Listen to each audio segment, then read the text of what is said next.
नमस्कार, मैं सरला रावत साहब देख रहे हैं पब्लिक एक्सप्रेस न्यूज। स्वागत है आप सभी का। राष्ट्रपति के अभिभाषण पर लाए गए धन्यवाद प्रस्ताव पर आज प्रधानमंत्री नरेंद्र मोदी ने राज्यसभा में संबोधन दिया। इस संबोधन में उन्होंने आपातकाल से अपनी बात शुरू करी और पेपर लीक तक के जैसे मुद्दों पर उन्होंने अपनी बात रखी। संविधान हो या मणिपुर का मुद्दा या फिर पेपर लीक, तमाम मुद्दों पर विपक्ष के आरोपों का जवाब आज प्रधानमंत्री ने दिया। पीएम के संबोधन पर विपक्ष जो है पूरी तरह से नाराज दिखा और हमेशा की तरह ही बॉयकॉट करते हुए संसद से वॉकआउट कर दिया। विपक्ष के सांसदों को का इस तरह का रवैया जो है सभापति को पसंद नहीं आया, उन्होंने आपत्ति जताई। प्रधानमंत्री करीब 2 घंटे आज अपनी स्पीच में बोले और नीट, मणिपुर, संविधान, कांग्रेस, पश्चिम बंगाल, रोजगार, भ्रष्टाचार, सीबीआई, ईडी, जांच एजेंसी, इमरजेंसी, जम्मू कश्मीर, राहुल गांधी, इंदिरा गांधी, दलितों, सब पर प्रधानमंत्री ने आज अपनी बात रखी। मणिपुर पर बोलते हुए प्रधानमंत्री ने कहा कि मणिपुर में लगातार हिंसक घटनाएं कम हो रही हैं। स्कूल, कॉलेज, दफ्तर और अन्य संस्थान वहां खुले हैं, चल रहे हैं। मणिपुर में भी परीक्षाएं हुई हैं।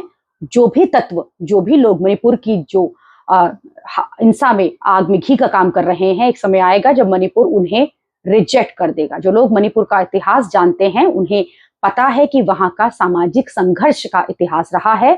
हमें स्थितियों को ठीक करना है।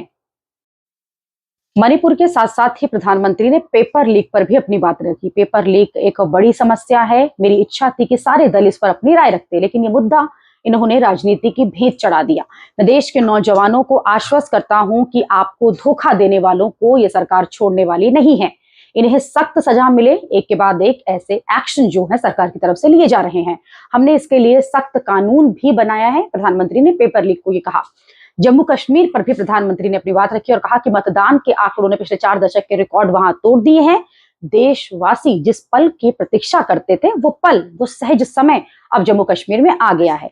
पहले वहां बंद हड़ताल होते रहते थे, आतंक की धमकियां मिलती रहती थी, धमाकों की कोशिशें होती रहती थी। इस बार लोगों ने संविधान पर अपना विश्वास जताया है और अपने भाग्य का फैसला लिया है।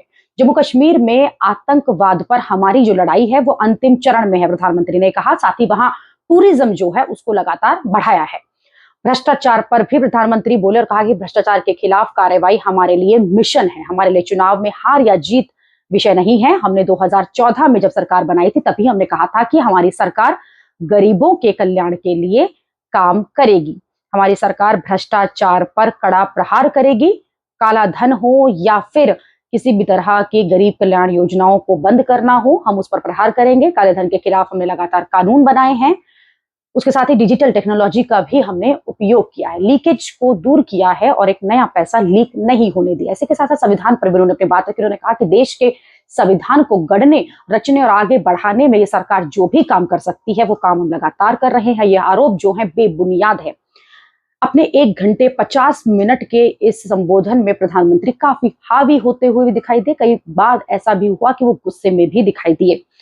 चाहे हर मुद्दे पर बात रखनी हो या फिर विपक्ष पर तंज कसना हो, इस पूरे भाषण में प्रधानमंत्री दोनों ही चीजें करते हुए नजर आए हैं। हालांकि कई मुद्दों को उन्होंने आज छेड़ा जरूर है, लेकिन अभी भी विपक्ष उनकी बात से खुश नहीं है। हालांकि विपक्ष ने भी कई ऐसे गंभीर मुद्दे उठाए हैं जिनकी मांग आज के समय में है, यानी कि अभी जिन मुद्दों की जरूरत है, जिन मुद्दों पर बात रखी जानी चाहिए, उन मुद्दों पर विपक्ष ने अपनी बात रखी थी और आज प्रधानमंत्री ने उसी बात का जवाब दिया। अभी के लिए इतना ही। अगली खबर में आपसे फिर होगी मुलाकात। देश और दुनिया की खबरों के लिए आप देखते रहिए, आप जुड़े रहिए पब्लिक एक्सप्रेस न्यूज के साथ। धन्यवाद।